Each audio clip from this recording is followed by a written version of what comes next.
My name is Joanna. I am an adult services librarian here at the Sonoma County Library, and we are pleased to partner with the SoCo Department of Emergency Management to offer this program. And Julie Burns of the Communication Bridge will be conducting our interpretation services.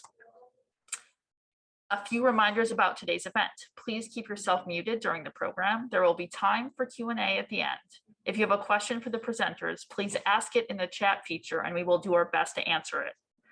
Also, this event is being recorded in both English and Spanish. The recordings will be posted on the library's YouTube page and linked to our partner's YouTube page as well. Thank you. Now I'm going to go ahead and welcome Dr. Nancy Brown, the Community Preparedness Manager for the County of Sonoma, Department of Emergency Management. Take it away, Nancy. Thank you so much, Joanna. And as she mentioned, my name is Nancy Brown, and I am the Community Preparedness Program Manager for Sonoma County's Department of Emergency Management. And we have been providing these Sonoma Ready virtual seminars with the library over the last couple of years since the beginning of the pandemic in order to provide some really important emergency preparedness education to the public.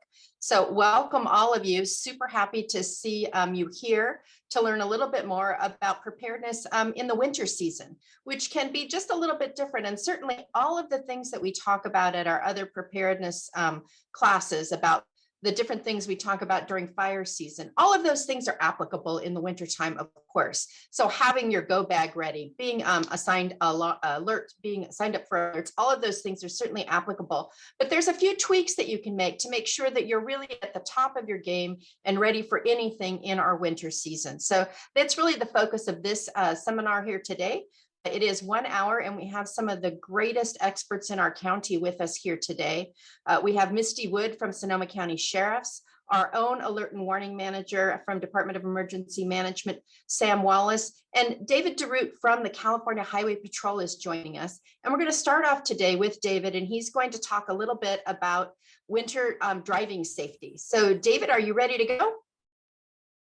Ready as I can be. Good morning. All right, welcome, David. Thank you. So how slow do we talk here? We got to allow for the translator, right? Oh, and thank you for reminding me, because I'm sure I didn't do a very good job just then. But yeah, Julie's a great translator. So if you keep it at normal speed, she'll be good to go. Okay. So this is emergency preparedness, Sonoma Ready. But I'm going to talk mostly about winter driving, which we are in the midst of. Beautiful day today. It's a bit windy out there. Yeah, we already had a fire, I guess, last night, right? This wind brings those things up. So I'm David DeRoot. I'm with the California Highway Patrol here in our office in Roanoke Park, but we cover the entire Sonoma County. I don't know if I'm talking too fast. I'm just going to keep going. So we've had a lot of rain, well, quite a bit of rain already this winter. Hopefully we get even more. We need it. But when it comes to winter driving, our number one thing, and this is in summer driving, all seasons driving, right? Slow down, especially when it's raining, when the roads are wet. First and foremost, when it comes to driving safely in the winter, is to slow down. And we get asked, and as the public information officer, I get a lot of calls from reporters and stuff like that. And if it was raining, they might ask if, that was a factor or if that caused the crash, the rain.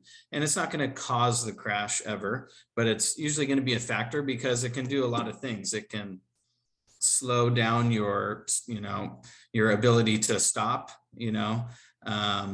you're going to slide a whole lot more easily on the roadway. And so just going a bit slower is going to help with all those things. Help everybody get safer to where they're intending on going. So definitely slow down. We like to keep it simple. A vehicle stopping on a wet roadway is less effective, and even a vehicle turning and the handling of a vehicle is not going to be as accurate on a wet or snowy roadway. Also, with these weather conditions and the rain, it's usually going to bring poor visibility, fog, and so in all of these conditions as well, if your wipers are on, if it's raining, have your headlights on as well. We want to keep you as visible as possible. Even if it's not raining and it's just a bit foggier, keep those headlights on. Any type of lighting on your vehicle to help you be a little bit more visible and for you to see more vehicles on the road or pedestrians and animals. It's only a good thing. So turn on those headlights in these bad conditions, raining or fog. We've had a few incidents. Usually I'll maybe get a few pictures on our social media of people trying to drive through standing water. We had one earlier this season, prior to the end of the year, months back, but there was a vehicle that was completely submerged out near, I think it might have been Guerneville Road or something near there. And the vehicle was completely submerged, and there was even Sonoma County transportation out there, the road worker guys trying to close the roadway and put up signs, road closed, do not come through. And a vehicle just kind of drove around them and she got stuck. So completely ruined her vehicle. She had to swim out, and we don't want that. So you also just don't know what's going to be lurking underneath it in those flooded roadways. It can be a pretty dangerous situation also. So never drive through standing water. You just never know how deep it'll be. Maybe your car can get through, but you don't know. So even if it's, maybe not something you can't swim out of, but your car's not going to make it out of, and it's probably going to be ruined. So keep that in mind as well. We'd like to say also to plan ahead. If you just really think about that trip. If it's just a quick errand and the roadways are going to be pretty nasty, if it's raining, really think about if it's totally necessary to go out there for that trip. And things are going to be delayed also in the poor weather. So things just take longer getting places. So just consider that, think about, stay home if you can, really.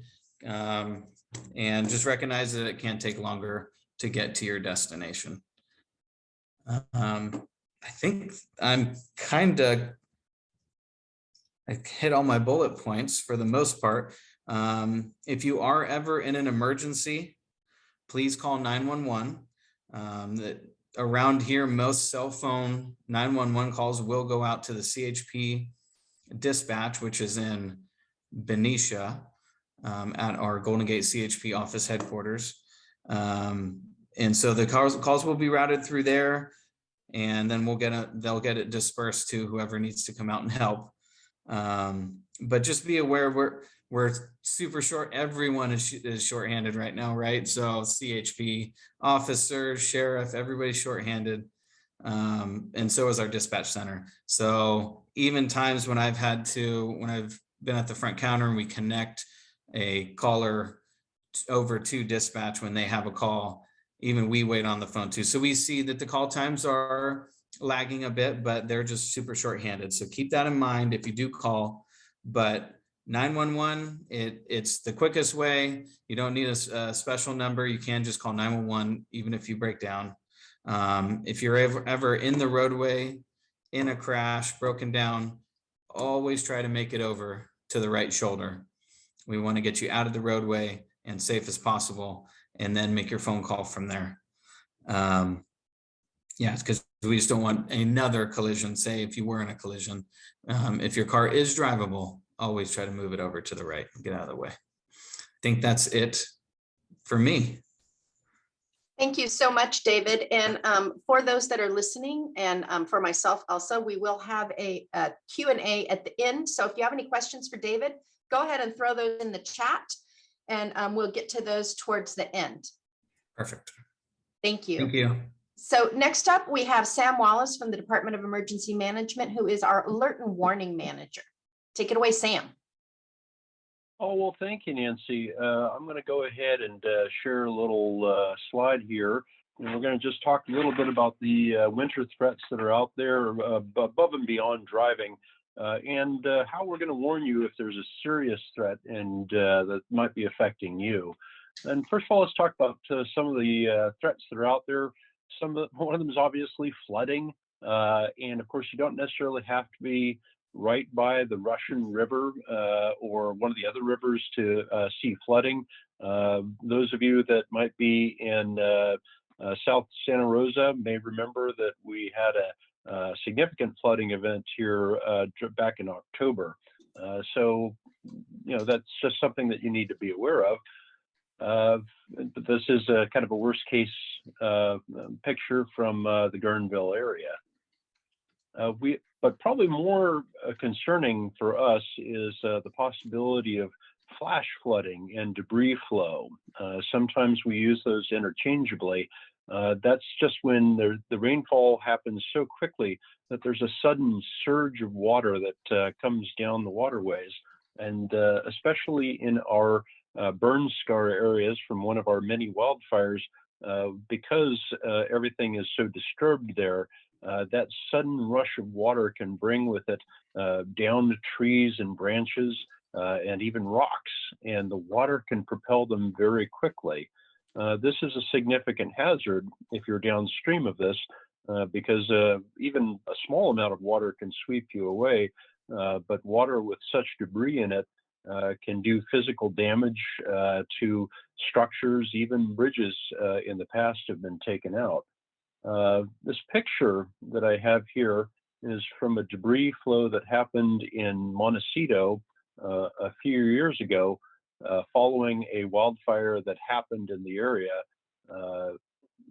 Probably won't happen here. We have different geology than they do in Montecito, but this gives you a sense of the sheer power and magnitude of the flash flooding that happened in that area. It's a significant danger. More likely around here is trees falling, especially after long periods of drought. A lot of the trees become susceptible to damage and wind. Their root structure is actually changing to adapt to the drought. They're digging deeper down into the earth for water as opposed to spreading out, which is what trees often do. And then when we do get rainfall, very often it comes with high winds like today, and those winds can topple the trees onto roadways, onto houses, and present a danger to everybody. I think the road hazards was very well covered by our CHP partner there, so I'm not even going to talk about those, but just to reinforce, this is where we actually see a lot of our problems is people driving into areas that they shouldn't. They just decide, especially if they've got a nice big truck, that it's too inconvenient to drive around. I'll give it a shot, and that's where we get into trouble. One last one that we're very familiar with from the summer is power outages, but we can see those in winter, obviously. And here's a good picture of a power outage. I think you're all familiar with it. However, I want to give you a scary picture, is that with a power outage, hopefully you're all prepared with flashlights or something else. But what I would ask that you don't use is this thing. Candles around the house can be very nice, but they can also cause house fires. And of course, it's ironic that you may be in the middle of a rainstorm and your house burns down. We don't want that to happen. So let's talk a little bit now about how you can avoid that. And probably the easiest thing is to just know your environment. Take a moment to figure out what is around you. If you're beneath the slope of a burn scar area, obviously you might be more in danger from debris flows. So you need to be aware of that. And if you are in a debris flow area, we have them fairly well marked in the county. Take a moment to maybe while it's raining to go out and look and see if there's any soil movement or anything like that. But that isn't the only place. You could be on a creek bank or a river bank that has a propensity for flooding. So take a moment to figure out what your environment is and what that threat is, and know that threat.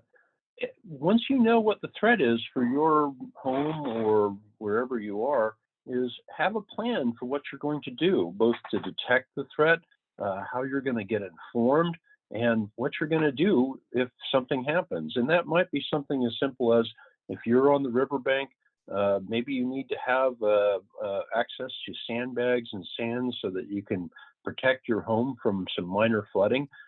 Or if you are in a potential debris flow, how are you going to get out of there without driving into more dangerous areas? So take a moment to think about that. And lastly, as Nancy will always tell you, have a go bag. Or if you're more likely to just hunker down in your home until the flooding goes down, make sure you have a kit that will take you through several days until the roads can be reopened.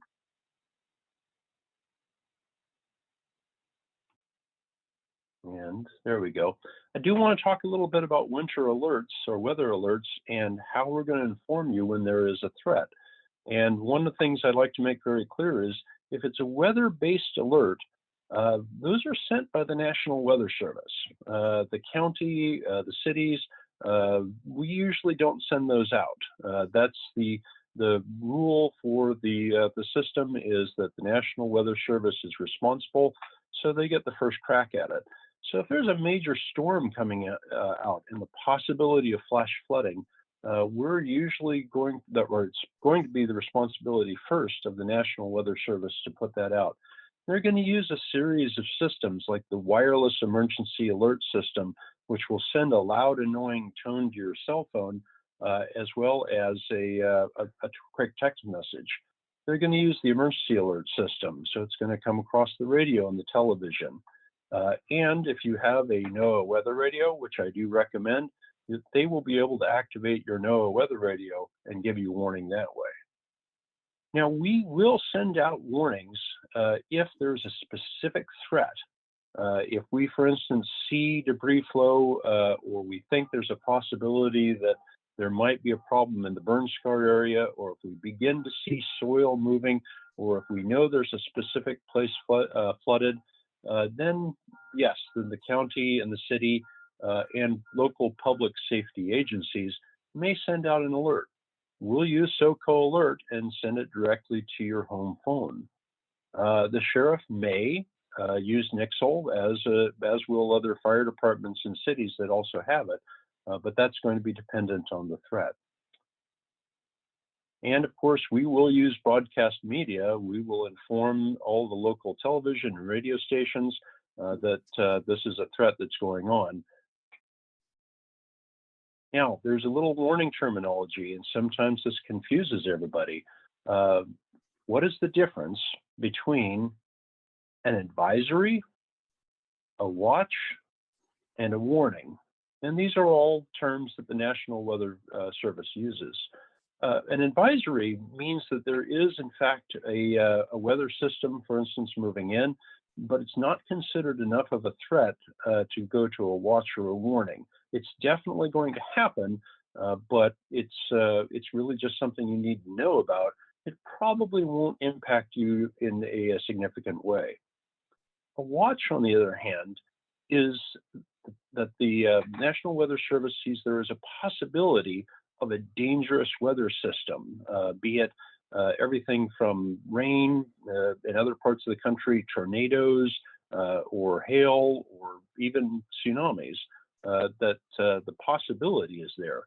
But a warning, conversely, is that they have a very high degree of confidence that it's going to happen, or that it is happening right now. I like to use this graphic to explain the difference between a watch and a warning by using a cake analogy. This is a cake watch. We have all the ingredients to make a cake. They're there, but we're just kind of watching out to see what happens. But a cake warning, well, this is a cake warning. We, in fact, know that there is a cake and we're ready to eat it. All right, well, that's all I have. I'm going to turn it over back to Nancy, and I'll stick around for questions. Thank you very much. Thank you so much, Sam. And I really liked your cake watch and cake warning analogy. I'll probably keep that in my mind forever. So I appreciate that. And that's a really great way to remember those things. Again, if you have any questions for Sam, feel free to throw those in the chat now, and we will get to them at the end of the presentation. Next up, I have Misty Wood, who will talk to us about evacuation tips and knowing your zone. Take it away, Misty. Thank you, Nancy. Good morning, everybody. Thank you for being here. I'm the manager of the Community Outreach Unit at the Sheriff's Office, and during some of these more intense events where we have evacuations, I'm part of the team that puts out NICSL's evacuation orders, information on social media, really everything that is public-facing information. So today I'm going to talk a little bit about the Sheriff's Office role in these events, and then evacuation zones and evacuation tags. Sam did a great job of covering some common threats that might be out there during the winter, some common incidents that might occur. The Sheriff's Office role when we're talking about these incidents is evacuations in unincorporated areas. So that's where the Sheriff's Office has jurisdiction. And it's our job when there is a threat that means your life is going to be in danger to issue those evacuation orders. And so when we talk about evacuations, there's really two terms that you should be familiar with. The first is evacuation order, which is a requirement to leave. It's an order by the sheriff that you have to go. And the second one is an evacuation warning. And that is essentially telling you that there is a danger nearby, that you may be in danger and may need to evacuate. And that's the time to prepare. So that's the time to make sure that you have your bag ready. It's in your car. You're calling to make sure that wherever you're staying, they're ready and they know that you may be on your way. And frankly, this is a good time to leave if you have any concerns about how you're going to leave your home and evacuate. So if you have mobility issues, vision issues, if you have large animals and it takes time, really evacuating under that warning is a really good time to do it, because you have the time to make decisions and get ready. And it gives you a little bit of a buffer, and you beat the traffic once the evacuation order is issued too. So those are the two terms to think about as evacuations occur. And the Sheriff's Office role, as I mentioned, is issuing those evacuation orders and warnings. It's also our job, once you are gone, to maintain those evacuated areas safely. So we set up roadblocks and we patrol those areas so that while you're gone, we're protecting your home and your property while you're gone. And then once the threat is clear, we work with our public safety agencies and county agencies to lift that evacuation order and let everybody come back to their homes and properties. So the evacuation orders are issued typically by zone for these larger scale incidents. So every property in unincorporated Sonoma County has a zone. And I'm going to share my screen right now here to show you how to look up your zone, because knowing your zone is a really important part of your preparedness. So give me just a moment here. Can everybody see the screen here that says evacuation zones and incident map? Thank you, Nancy, I appreciate that. So in order to look up your zone, one of the easiest things to do is to go to the website from our partners at Department of Emergency Management. It's at the top here, socoemergency.org/evacuation-map. And I just gave you the easier URL. It's not the one you see, but it's the simplest way to get there. And when you're on here, when you scroll down, it talks about the difference between evacuation orders and warnings. And then most importantly, it gives you two ways to look up your evacuation zone. So I'm going to enter the address of the Valley substation for the Sheriff's Office as an example, so you can see how this works. So as you start to type your address, you'll see it starts to come up with some options. So you enter your address, click on it right there, and it pops right up. So you can see that the Valley substation, which is located at 810 Grove Street, is located in this zone right here, SON-6E1. So that is the term that the sheriff's office will use when we're doing large scale evacuations. So when you get an alert from my friend Sam, or when you get a nixle from my team, it'll say evacuation order for zone SON-6E1, and you know that you're under an evacuation order or not, depending on where you live. We can also see this in a map, which I'm going to pull up now because this is helpful because you can start to get context. So once you know where your zone is and you start to hear those other orders and warnings come out, you have a sense of where the threat is and how close it is to you. So this can be really helpful in just generally getting situational awareness, understand what's happening, and helping you plan ahead. How quickly could that threat get there? How close are you, and do you want to leave? So this is, you look this up the same way. In the top left-hand corner, you start to enter your address here, and I'm going to use the same address so we can see the same address in two different tools. 810 Grove Street in Sonoma. When you click on that, the map takes you to 810 Grove Street. And here is your evacuation zone. You can see it right here. It's that same zone, SON-6E1. As you start to zoom out, you can start to see that bigger context that I was talking about. So this is 6E1. Here we have 6E2. So you can start to see how all of the zones work together. So again, the message here is know your zone. If you can't access online, or if it's not really achievable for you, you can also call 211 at any time and they will look up their zone for you. You may also right now send me a message in the chat directly. And when I'm done speaking, I'm happy to look it up for you and send it back to you directly. I do speak Spanish. So if you are a Spanish speaker listening to this program, you may text me or send me a chat in Spanish and I'm happy to help you directly.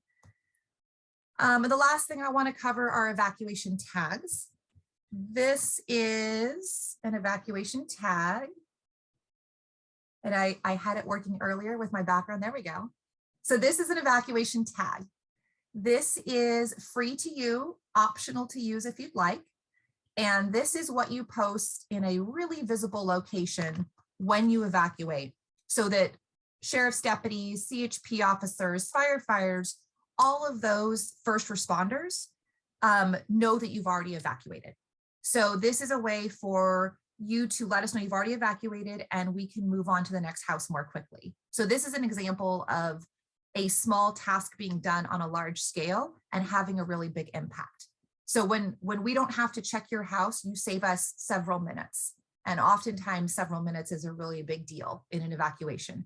And it lets us go to the next house to check the next house.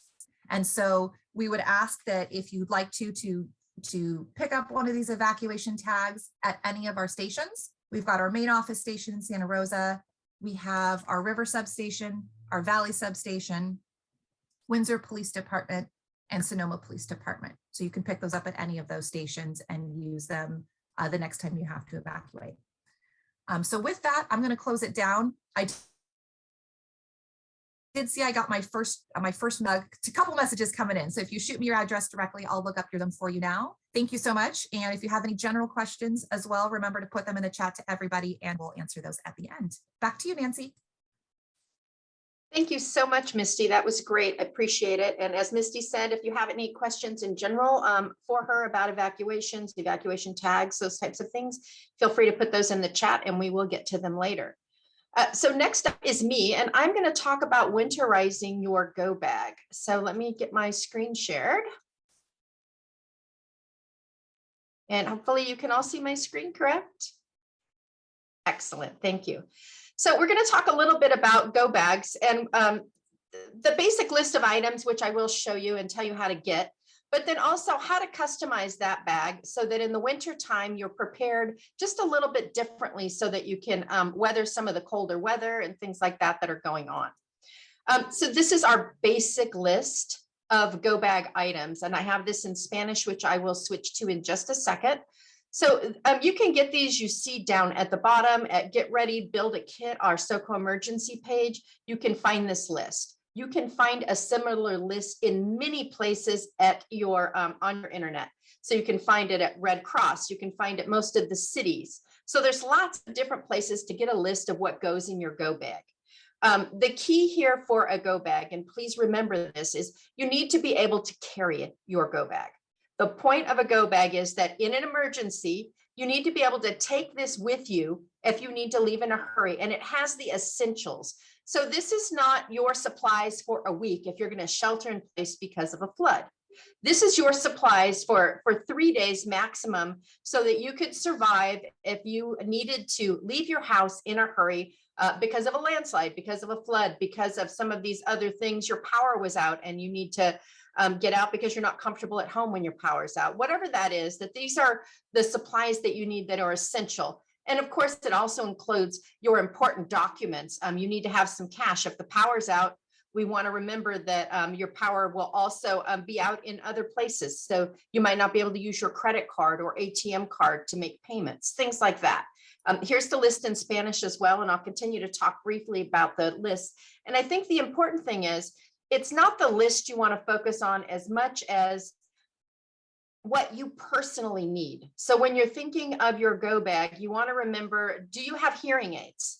If you have hearing aids, your situational awareness, your ability to hear what's going on is really critical to your safety. So you want to make sure you have extra batteries. Do you wear glasses? If my contacts fell out of my eyes, I can tell you right now, I would be able to read nothing. So I need to be sure to have extra contacts or glasses in my go bag. Now, the way you can resolve some of these issues, because we don't all have enough money to buy 2 pair of our current prescription, but your old prescription is pretty good, right? It would do in an emergency. So when you get a new pair of glasses, put that old pair of glasses in your go bag, and that'll get you through an emergency situation if you forgot your glasses or if your contacts were damaged. The same thing with hearing aids. If you get a new set of hearing aids, don't get rid of that old pair. Throw that in your go bag because it's going to give you some good hearing if it's not perfect. And so these things get changed little by little over time. I think the other thing we need to be sure to remember, and yes, Julie, I just thought about slowing down a little bit for your interpretation. The thing we want to be sure to remember is in these COVID times, we want to make sure that we have our N95 masks, cloth masks, disinfectant with us in our go bags. Over the course of time, we sometimes pick at our go bags. So we might take an N95 mask out if we don't have any and we've ran out. Be sure to take a look at that and make sure that your supplies are up to date a couple of times a year. Right after today's session is a good time to take a look at that. So what about winter? What are some things we need to do to winterize? And the first thing is, in the summertime, we don't always think about warm clothing. This is really important in the wintertime. So if you have a Mylar blanket in there, perfect. If you don't, this is a good time to go buy a Mylar blanket. They're small, they're compact, they're inexpensive. They're also called emergency blankets. Very good to keep you warm and keep you from losing your heat. So for instance, if your car is stuck by the side of the road and it's not working, you're not going to be able to use the heater of that car to keep yourself warm. But if you have a Mylar blanket, you can wrap that around you to try to keep your warmth in while you're awaiting somebody to come and help you. We also have, of course, just basic winter gear. I like these fingertip gloves because when I wear these gloves and I have some in my go bag, I can still operate my electronic device, which is really important for most of us because we're using our electronic device to call our emergency responders and to text people to let them know we're okay. So these fingertip gloves are really great for that purpose because you can still use your phone and keep your hands warm and keep your body warm in at the same time. Any small knit hat would be great to throw in there also because you lose a lot of heat from the top of your head. So a small knit hat, it's not heavy, it won't take up a lot of space, but it'll really help keep you warm should you end up out in the elements for a period of time. Poncho is a really important thing. They're very small. You can get them in these little teeny bags. So this is, they come in kid sizes and they come in adult sizes. They're very small and lightweight. They're very inexpensive and they will help keep you dry and some of your stuff dry. So they're also super handy if you want to keep your go bag dry as well when you're trying to evacuate if you end up out in the weather. So think about getting a poncho. These are easy to get at any of your local Army Navy supply stores or of course on the internet as well. These disposable ponchos that you can use once and get rid of, but they're super handy to have and really important if the weather's wet. Hand warmers can be very handy and they make these things very inexpensive This is a set of 2 hand warmers. It's a chemical compound, super lightweight, super inexpensive. It's kind of a crack and warm type of thing. So you can keep your hands warm. You can put them in your pockets. You can set them on your chest if you're feeling really cold, but it's a really great way to stay warm and to create some warmth on a short-term basis.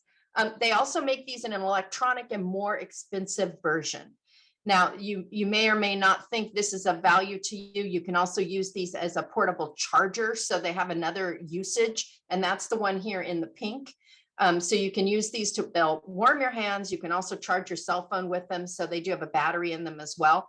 You do need to check these regularly. So if this is in your go bag, it can be your go bag's extra external battery for your cell phone. And then it can also be a hand warmer in the winter. So kind of creating double duty, but you do want to check twice a year to make sure these things are fully charged, because over time in a bag, they can lose their charge. And the last thing you want to do is have something that you're depending on in an emergency not be available to you in an emergency. So really important to check on those over and over again, as opposed to just these disposable hand warmers that are easy to get at.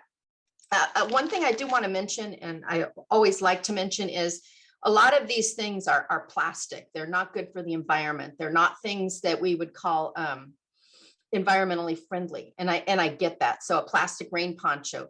But in an emergency, some things that you have just are not going to be environmentally friendly. Emergency preparedness is not always the same thing as trying to take care of the environment. So I do recognize that we're talking a lot about things that are plastic, particularly for winter things, because those are things that will keep you dry. And I don't encourage you to buy a whole bunch of them and throw them away. But I do think that if you keep them in an emergency bag and you need them in an emergency, that's a fair use of plastic, a one-time use in an emergency to save your life and keep you from being too cold and getting hypothermia. So just recognizing that the environment's an important thing too, and we do try to substitute with reusable things whenever we can. Another important thing is if you have documents in your emergency bag, you do want to make sure these are in waterproof bags. Even if you have a small information stick device, a USB information stick device, you want to keep that in a plastic bag, because in the winter, of course, it is possible that they'll get water inside your go bag, and you don't want to have those important documents you backed up unavailable to you because your device got ruined. Same thing with your cell phone. It's great to have an extra plastic Ziploc baggie in your go bag so that you can slip your phone in that, so you can still use it through the plastic device, but it's not getting wet and out in the elements. And so just having that extra baggie in your go bag is a really good idea. Another thing we want to talk about, and I mentioned briefly, is you do want to have something to cover your go bag. So if you do end up in the weather, that your go bag's not just getting drenched. You can use one of the ponchos we talked about. If you're wearing a poncho, it can go over the back of your bag as well.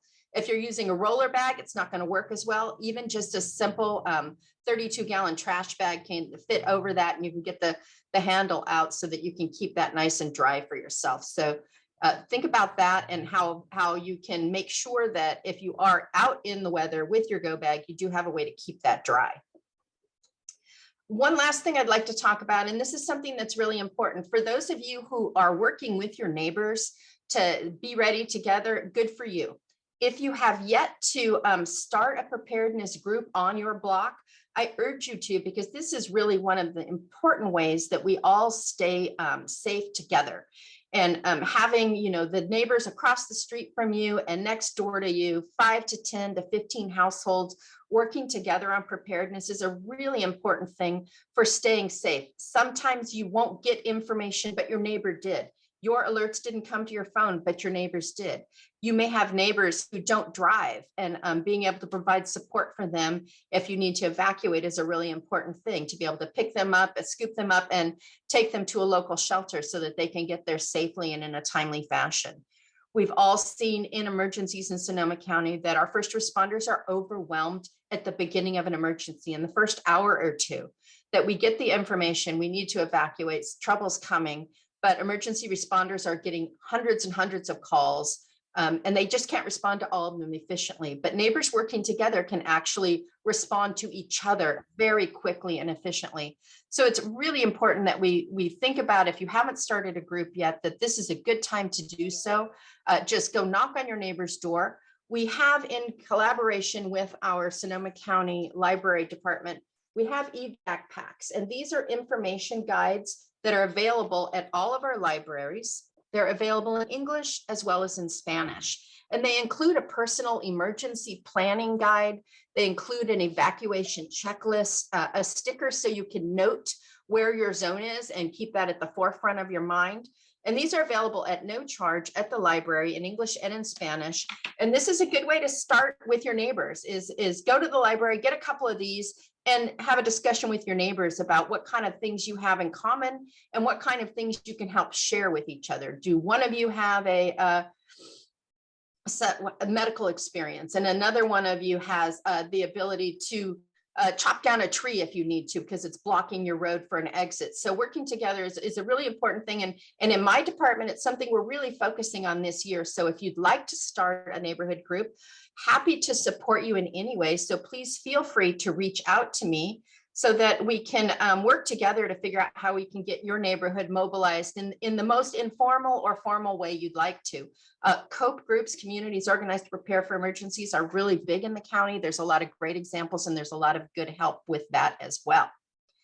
So that will be the end of my presentation. And I'd like to offer an opportunity for people. I see we have a couple of things in the chat. And let's go ahead and start with those questions. And then I have a couple of others. Okay. Should I read the questions? Is that something? Yeah, please do. Absolutely. Okay. Thanks so much for the presentation. This is Thomas. Is there something we should check around the house before running the heater or fireplace if we haven't used it all year?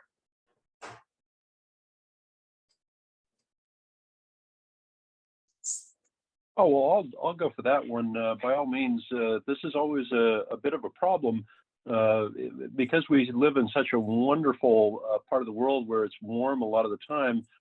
People don't use their heaters or their fireplaces year round. And sometimes, I mean, if you're like me, well, I'll admit it's my treadmill more than my heater, but sometimes it becomes a place to hang clothes or put things that you don't need. So if you turn on that heater, all of those things that you've put there, and maybe paper, become combustible. The same kind of goes with your fireplace, especially, you know, we don't use it that much, but it's still possible that all that soot can be building up inside the flue. And when you light it on fire, well, first of all, there might be, it's always possible that an animal has put its nest in there or something like that, and that can be combustible. But even the built-up soot can become a problem. So I think it's a good idea, but before you use anything that involves heat or energy that you don't always do, just check it out and make sure that there's nothing unexpected there. Okay, we have a question from Maria. Are the evacuation shelters by zone? What if a shelter is full? I think I'll take that one as well. So the answer is no. We do not set up specific shelters for specific zones. We very often have to take into account a lot of things when we decide where we're going to open up a shelter. For instance, if it's a fairly small area, then we'll try and put a shelter that is in a safe location, but relatively close to that area. But if we have a large-scale disaster, such as we did with the wildfires, then very often we're going to have a larger and more centralized facility. So unfortunately, we can't really pre-designate where they're going to be, because there could be something at the various shelter sites that will make it difficult. Just as an example, we very often use the Santa Rosa Fairgrounds as a shelter, but if it just so happens that the incident happens during the summer fair, then that's really going to constrict our ability to take care of people there. So we may have to open up one of the other shelters at one of the other fairgrounds or the Finley Center or something like that. And of course, obviously with COVID going on, we're very aware of the dangers of having a congregate shelter in large numbers. So unfortunately, we can't pre-designate where there's going to be. We have to make a judgment call based on the situation. Okay, those are the only questions I'm seeing in the chat right now. Thanks, Joanna. I did have a couple of questions. One for David, and this is my own personal question. So very often I have heard people say when you get in an accident, you should stay where you are in the lane so that you can have somebody note who was at fault and that type of thing. And I know you said we should pull to the side of the road. Is there any valid reason for not pulling to the side of the road is in terms of insurance implications? As an officer, if you arrive on the scene, you can tell what happened, right? Even if we're at the side of the road. Absolutely.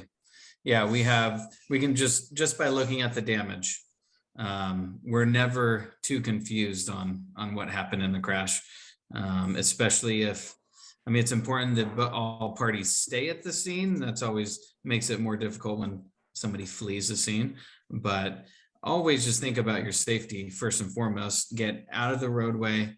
You can take pictures and all that, but we'll also do that too. So just call 4CHP if you're in the county roads or on the freeway, and we'll take a report. And this is what we do all day, handle crashes. And so we know what we're looking at. We don't need to see exactly where the cars were. Just first and foremost, think about where you're at, and you don't want to get hit by a car, just waiting for us so we can see, where the vehicle's rested at. Thank you so much, David. Okay, we do have another question in this chat. I want to make sure that we get to it. It's from Dorothy. She says, thank you for this presentation. I came into the meeting late, so you may have addressed this. My question is, I am able to get NAPA alerts from the sheriff's office. Are there emergency notifications regarding Sonoma County or the city of Sonoma that we could receive on our phones? So she wants to know, she's getting Napa County notifications. She wants to know if there's an official channel for Sonoma County ones. Sam, if you want to start with that one, I can follow up. Sounds great. So a lot of our alert notification is actually between the Department of Emergency Management and the sheriff. As far as emergency alerts, if you want to sign up for SoCo Alert, and that's at www.socoalert.com, you can go ahead and set up a free account, and you'll get emergency messages. But and of course, if you even if you don't sign up, we still try and reach out to everybody using various kinds of systems. But the systems we use with the Department of Emergency Management are for actual emergencies that are life-threatening in the area. And so we don't send them as often as, for instance, the sheriff department at Napa County, because our criteria for using those systems, just because we don't want to over alert, is a threat to life and property. There's a possibility that the sheriff county department will send out a nixle or a local agency, but I'm going to turn that one over to Misty. Thank you, Sam. So to address your question, Dorothy, the sheriff's office, I'm going to speak for sheriff's office and Sonoma Police Department because we provide law enforcement services as a contract for Sonoma Police. So like Sam, the Sonoma County Sheriff's Office issues nixles when there is an urgent situation where you need to take action. We don't send it for kind of information in general because we want to make sure, based on feedback from our community, we're really hearing that people, for the most part, want to hear about that really when there's something important going on. So my recommendation to you is to go to nixle.com, NIXLE.com. And Dorothy, you can subscribe to receive nixle messages from the Sonoma County Sheriff's Office and Sonoma Police Department. And so you'll receive those for things like if there's a missing person, if there's a shelter in place due to police activity, if there's a wildfire.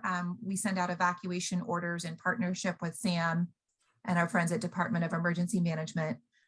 Kind of for general information, I would also recommend, if you're on social media, to follow Sonoma Police Department and the Sonoma County Sheriff's Office on social media, because we put out more general information on those in addition to the alerts.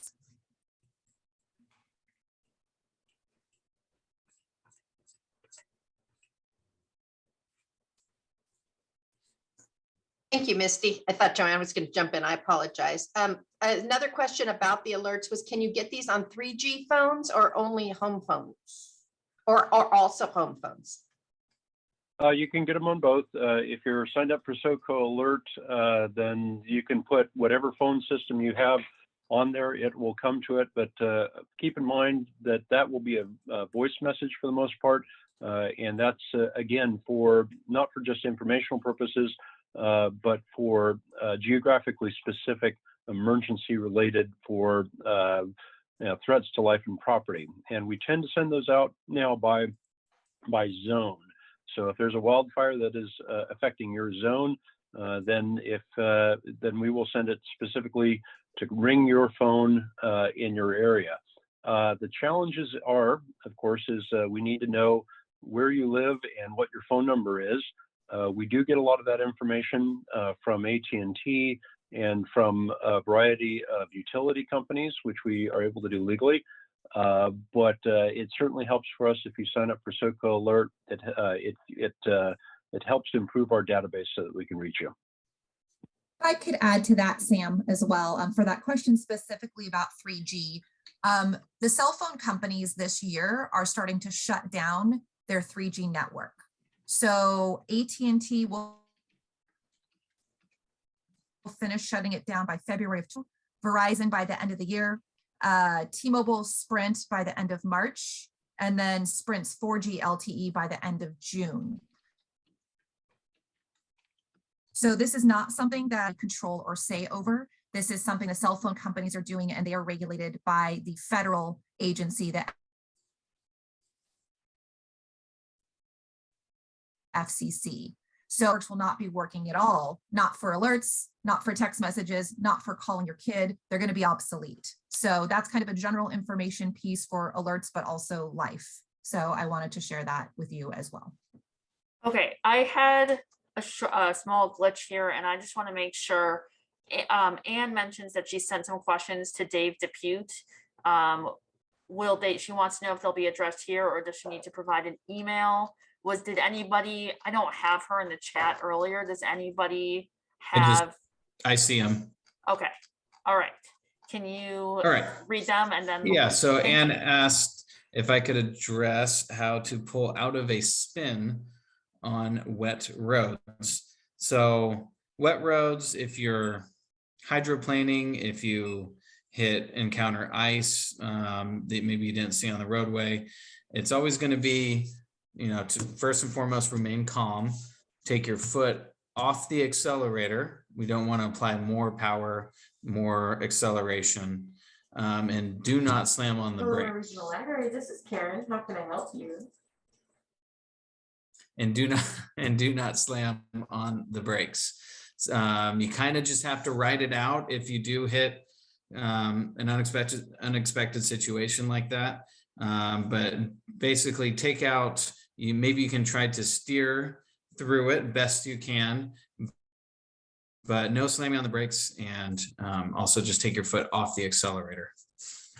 I had one more from her. Bennett Valley Road is one of my neighborhood's important evacuation routes. It's loaded with trees. Over the road, an alternate route, Takiva and Yalupa, was recently flooded along Neotomus. A creek crosses Bethards. I'm concerned about the trees and about creek debris. Your thoughts? This is, you describe many parts of Sonoma County right there. I grew up out in Bennett Valley too.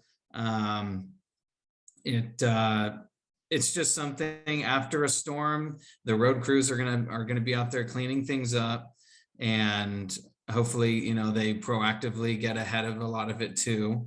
But down trees, that's just something that we, during storms, I can look at our CHP log and we'll have many like debris calls like that. Rock slides, things that get loose from all the rain, you know, falling off of a mountainside into a roadway, trees and things like that, or things just getting blown into the roadway too. So we can't foresee it. We don't, you know when it's going to happen, but we do try to jump on it very quickly. And you know, CHP, sheriff, every, you know, fire department, the Sonoma County road crew, we will get out there as soon as we can. And I've cut up trees myself too, just because we're so short-handed during things like that. So we do the best we can. And all I can say is still, of course, use Bennett Valley Road if that's your evacuation route. And hopefully there's nothing like that to stop you. If there is, we'll clear it as soon as we can. Thanks so much, David. I'd just like to say goodbye to everybody. Our time is almost done, and I'm sure, does the library have something they'd like to add to close out the session? Hello. Yeah, I just wanted to thank everybody so much for joining today. And I wanted to thank you, Nancy, for running such a tight ship and giving us so much valuable information. I think that if anybody has any more questions, they can feel free to follow up with the library and we can pass that information along. And I think that's about all I have. So thank you very much. This meeting was recorded in English and Spanish and will be available. So if there's something you feel like you didn't get down in your notes, don't worry about it. We got you. That's it. Thanks so much for coming, everybody. Thank you, everybody. Thank you. Bye. Have a good day.